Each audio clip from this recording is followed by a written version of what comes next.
Next, let's talk about graphs, which are a really common topic when it comes to real coding interviews, and they're actually pretty challenging. There's a lot to cover here, but the good news is that we've actually already been talking about graphs since pretty much the beginning of the course. Linked lists are actually a form of graphs. They're a subset of graphs. And another subset that we talked about are actually trees, whether it's binary trees or other kinds of trees. A graph is essentially made up of nodes like we have over here and possibly some pointers connecting them together. We've been calling these nodes throughout the course, but another way of referring to them is as vertices. So it's kind of a synonym. A vertice is essentially the same thing as a node typically. And when we talked about pointers connecting nodes together, another word for that is edges. So suppose we had a graph that looks like this. I mean, this is sort of shaped like a tree, right? This node could have some kind of child. Maybe, it has another pointer that's pointing to null. In this case, it doesn't. What I'm getting at here is that we could have graphs of all kinds of shapes. When we talked about binary trees and binary search trees, we mentioned that they never have cycles. But what if I take an edge from C and connect it to A? Here you can see we have a cycle going from A to B to C and then back to A. So when it comes to regular graphs, to some generic graph that we have, there are no restrictions. We could have any number of nodes and any kinds of edges connecting them together in any way. Now, technically, there are some restrictions, and that is that E is going to be less than or equal to V squared. Now, this is math, so maybe it's a little bit scary at first, but V just refers to the number of vertices that we have, aka nodes. In this case, you can see we have 3 nodes. So let's write that down. 3 squared is, of course, equal to 9. So we're saying that the number of edges is going to be less than or equal to 9. But why is that the case here? Well, what we're saying is from every single node, aka vertex is basically the singular for vertices, from every single vertex, we could have a pointer going to every other vertex. So a pointer, aka an edge, going here to one node,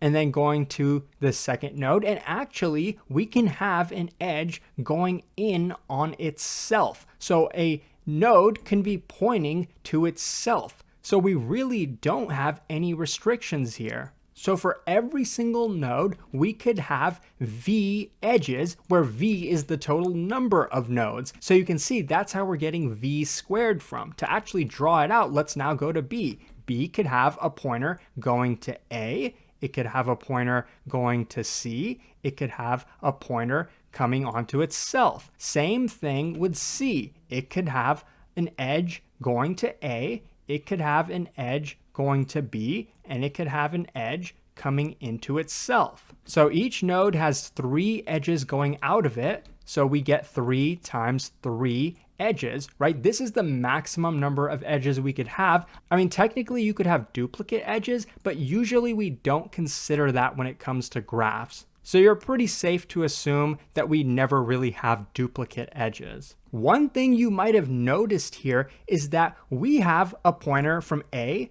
going to B. We also have a pointer from B going to A. So that means we can go between A and B, back and forth. And, you could also say that there's a cycle formed between these nodes. And, there's many other cycles throughout this graph that I'm sure you can find. Another thing to mention about this graph is notice how every single pointer, aka an edge, has a direction. This is referred to as a directed graph. A directed graph means that the pointers, the edges, have a direction. So, maybe we don't actually have pointers going both ways. So an example would be from B and C. From B, we can go to C, but from C, we can't necessarily go to A. That probably makes sense to you because we've already seen instances of directed graphs. Trees are directed graphs. Linked lists are directed graphs. But what does an undirected graph look like? Well, when it comes to actually drawing them, they can be drawn many ways. Like you can just have a pointer that looks like this. This indicates that this edge is undirected, meaning you can go in either direction. You can go from B to A or A to B. Another way of drawing that, and I think it's more common, is just to draw it like this without any direction. So if we had an undirected graph that looks like this, that would essentially mean that every single one of these edges you can go in either direction. And that would be true for every single edge that we add to the graph in case we had more nodes or something like that. So this is a bit of background, and this graph that we've been looking at is a very generic form of graph. It's most common to represent a graph like this using adjacency lists, which we'll talk about in a bit. But first, we're going to start with matrices, or matrix if you're just talking about a singular matrice. And we're going to go through all three of these because these are three very common ways of representing graphs. And to be honest, this second one, adjacency matrix, is much less common. The most common ways, especially when it comes to coding interviews, is a matrix or an adjacency list. So those are the two that we're really going to be focusing on throughout this section. So let's start with a matrix. We haven't really talked about this much throughout this course, and you might already be familiar with what a matrix is, but in case you're not, I'll go over it briefly. It's essentially a two-dimensional array, but it can be used to represent a graph, which is what we're going to do in this case. But like I said, it's a two-dimensional array. So in a language like Python, it would look kind of like this. You have one array. This is the first row. Then you have the second array, which is the second row, and we keep going like that. So in this case, you can see we have 4 rows and 4 columns. Sometimes people use X and Y to, refer to the coordinates, which in my opinion can get confusing because in math, X is actually commonly used to refer to a row, and Y is used to refer to a column, which is something you might not be used to, especially, when you think about the XY coordinate system, right? And when it comes to algebra or something like that. So this can get confusing. That's why I very much prefer to think of it in terms of rows and columns. So I use R and C to do that, and I would recommend that you do the same thing. Whenever I've conducted an interview, I've seen so many candidates get messed up when they're using X and Y to implement their coordinates. So moving on, how would you access some arbitrary coordinate, like for example, this one? Well, remember that everything is indexed by 0. So this is the 0th row, this is the first row, this is the second row, this is the third row,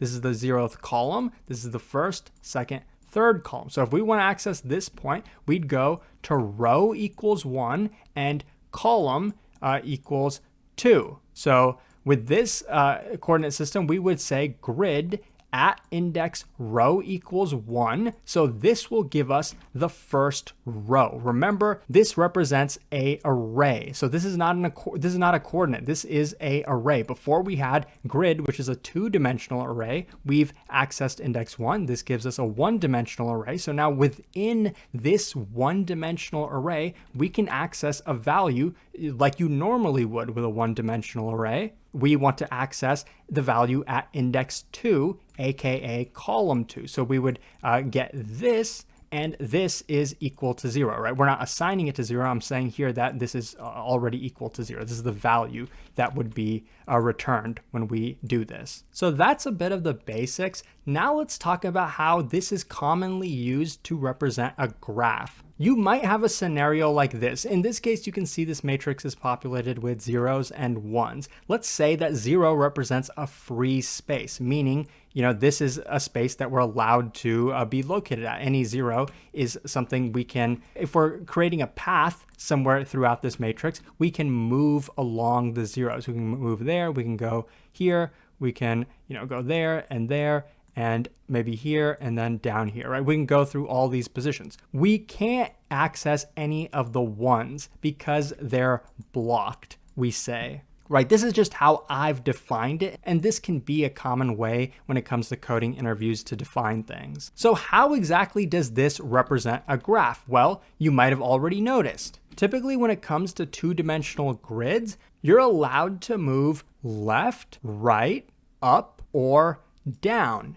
So you're allowed to move in 4 directions. You might be able to move diagonally, but it's typically less common. So again, how does this represent a graph? Well, you could say that we have a bunch of nodes. Let's say that in this case, the free spaces are nodes. So just to draw a circle, basically everywhere we have a node, it would look something like this. And of course, the ones are going to be blocked out. Now here we have nodes, but where exactly are the edges? Well, remember I said we can move left, right, up, and down. So this is what the edges would look like. In this case, let me ask you, are the edges directed or are they undirected? Well, since we can move left, right, up, and down, typically they're going to be undirected. From here, we can move to the left. From here, we can move to the right. So these edges are undirected. But what about, over here? Well, we can move up, I said, but there's nothing above here. So, this is essentially, you could say, a null pointer.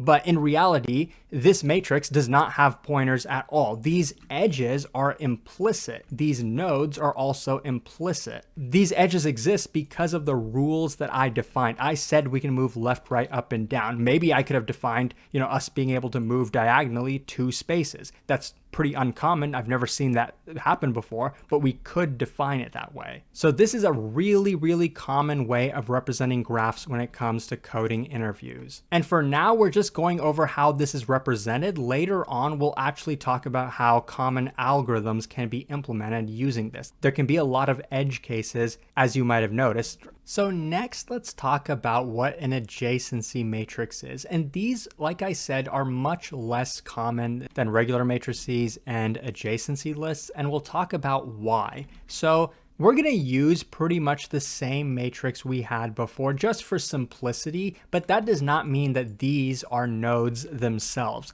When it comes to an adjacency matrix, the dimensions represent the nodes. So typically it's a square matrix. Let's say in this case the size is V times V, where V represents the number of vertices. So that's of course why it has to be square, because it's going to be, this is going to represent the vertices and this is also going to represent the vertices. We can't have, a 4th column here because then we have to have a 4th row. But if this represents the 0th vertex and this also represents the 0th vertex, then what does the value here actually mean? Well, typically it's going to be a 0 or a 1. A 0 in this position, for example, means that there does not exist an edge going from 0 to 1. A 1 in this position means that there is an edge going from 1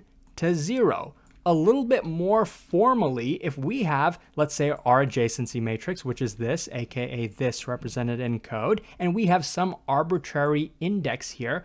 I earlier mentioned that we're using row and column, but that's usually for actual matrices. When it comes to adjacency matrix, we know that the index represents a vertex itself. So in our example, let's say we're talking about the first vertex. That's what V1 is. And the second one, we're talking about the 0th vertex. So this means an edge exists from the first vertex to the second. So in this case, this is a directed edge. If the value is 1, that means that we have an edge. If the value is 0, that means an edge does not exist from V1 to V2. But what if we wanted to go the other way? What if instead we want to know if there exists an edge from 0 to 1? Well, we just swap the order of these two. More formally, we would look if there is an edge from V2 to V1. The order that you index it represents the order that we're checking, where an edge exists, what direction the edge is going. If V1 is first, then we're checking V1 to V2. If V2 is first, then we're checking V2 to V1. So just to draw out how this would look if we drew it as like nodes and edges, let's just go through every single one. Well, first, let's actually draw each vertex. We have a 0, we have a 1, we have a 2, and we have a 3. Remember, the vertices are from, the dimensions. So Let's just go through every single one. So from 1 to 0, we have an edge. That means from 1 to 0, we draw an edge going like that. Of course, we don't have an edge going from 0 to 1. How do I know that? Well, let's look at our grid. From 0 to 1, we don't have a 1 here, so there's no edge. Going here, we have an edge going from 1 to 1. What does that mean? There's a self loop, so there's an edge going in on itself. So notice how an adjacency matrix can basically represent the same information for an entire graph, right? We can have self loops. We can have, from each node, we can have edges going to every other node. So what's the maximum number of edges we could have with an adjacency matrix? Well, if this is V, the number of edges is going to be equal to V squared. So that's consistent with what we talked about earlier. Running through the last couple edges, we have going from 2 to 3. So that would look like this. And we could have going from 3 to 1, which is over here. So we have the 3 going to the 1 over here. So why is it rare to use an adjacency matrix? Well, take a look at how much space we used here. No matter how many edges we actually have, to represent a graph, we're using an entire matrix. That means the space complexity here is going to be V squared, where V is the number of nodes or vertices that we have in our graph. We could represent the exact same information. Like, look at this graph here. It's not a lot of information. We have 4 nodes, and how many edges do we have? We literally have 4 edges. So we could reduce the space complexity to V plus V, right? The number of nodes plus the number of edges, which in this case is also equal to the number of nodes. So, in terms of big O, that would be big O of V. We could represent it this way. So why would we use a matrix which takes up a bunch of extra space and doesn't provide a ton of information anyway? Well, that's what leads us to our next way of representing graphs, which is adjacency list. That is essentially what we have drawn over here. Let's talk about it in more detail. So now let's take a look at adjacency lists, and these are typically the most common way of representing graphs, especially when it comes to coding interviews. I mean, using a matrix can also be pretty common though, so I think these two are good approaches to get familiar with. So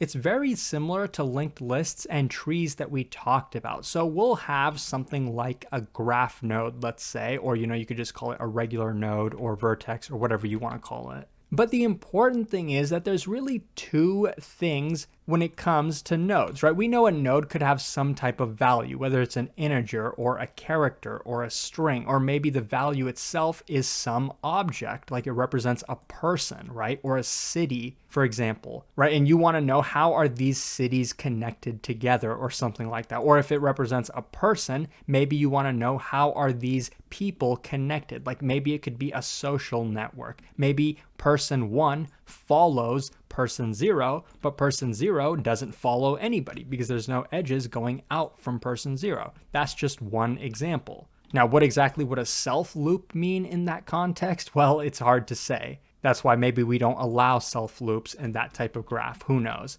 But graphs are obviously very important. Now, when it came to linked lists, we could have either had a next pointer or a previous pointer. When it came to binary search trees, we could have a left or a right pointer. But with generic graphs, we could have any number of pointers. So how do we represent it? Well, here you can see in Python, we use, let's call it neighbors, or you could say following if you're in the context of like a social network. But neighbors is a pretty generic thing to use. And instead of just having 1 or 2 or 3 or 5 or, predefining the number of pointers we could have, we use a list. Now, in Python, this isn't clear, but what type is this list, aka this array, going to be? It's going to be an array of neighbors, aka neighbor graph nodes. So how would we represent this graph when it comes to graph nodes? Well, graph node 0 would have a value of 1 and its neighbors would be empty because it doesn't, have any nodes going out of it. So neighbors in this case means what edges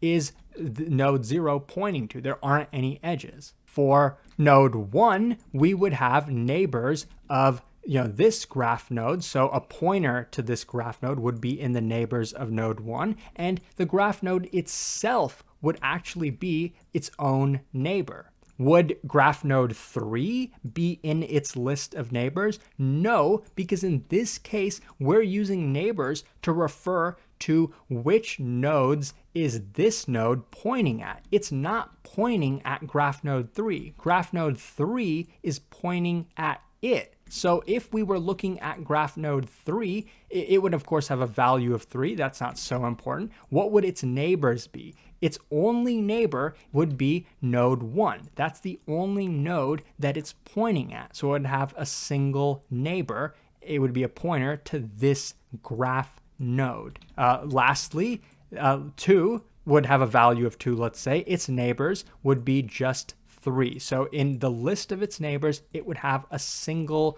pointer to graph node 3. This is obviously a bit more space efficient than the adjacency matrix that we looked at, because we only contain pointers for nodes that actually exist. We're not declaring 2 pointers for every single graph node, or 3 or 5. We're just declaring an array, and it could be empty or it could have some pointers. Now, what if we had undirected edges? Like maybe, the way we've drawn this is wrong. Let's suppose that this actually doesn't exist for simplicity, but let's say we had 3 edges that look like this, right? They don't have arrows on them, so they're undirected. Well, that would just mean that for the neighbors of 0, it would have 1 in its neighbors. For the neighbors of 1, it would have 0 in its neighbors, and it would also have 3 in its neighbors. For 3, it would have 1 in its neighbors, and it would have 2 in its neighbors, and for 2, it would have 3 in its neighbors. When we have undirected edges, we're basically assuming that there is, a pointer going both ways, something like this. So that's the basics of the different ways to represent graphs. Now let's look at some really common algorithms when it comes to matrices, and then later we'll talk about adjacency lists.